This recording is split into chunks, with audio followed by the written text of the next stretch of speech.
Your Daily 180, 180 seconds of pure Bible study. Is God concerned with little details?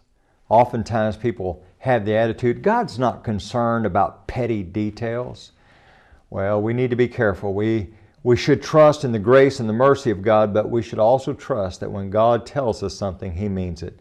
Welcome to this, your Daily 180 Bible study. We're talking about deadly lies.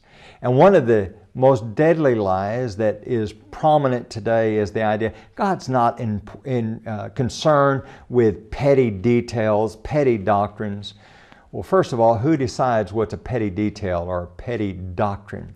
What we need to do is honestly go to God's Word and ascertain what does God say, and then we need to reverence God enough to do what He says, exactly what He says, and the way that He says it. In Leviticus chapter 10, we find here in the Old Testament a principle. And God drives down a stake in the ground to say, I want you to know how I feel about doing what I have authorized and not doing what I've authorized and going beyond what I've authorized. And it's a story about two priests, Nadab and Abihu, the sons of Aaron. Join me in verse number 1. Nadab and Abihu, the sons of Aaron, each took his censer and put fire in it, put incense on it, and offered profane fire before the Lord, which He had not commanded them. So fire went out from the Lord and devoured them, and they died before the Lord. Now I want you to get this. We look at it and we think, what's wrong with the fire?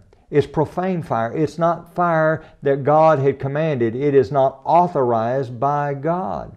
Now to you and me, that seems like a petty thing. Fire's fire. No. God had a reason for this. And God said, I want you to offer it the way I have instructed you to offer this fire. And there's a reason behind it. And look at verse number 3. And Moses said to Aaron, this is what the Lord spoke, saying, by those who come near me, I must be regarded as holy. And before all the people, I must be glorified. When we have the attitude that we can just be kind of willy-nilly, do things any old way that we please, and details don't matter, I know what's in my heart, just listen to my heart, God. I love you. I know I'm not doing exactly what you said, but my heart's in it.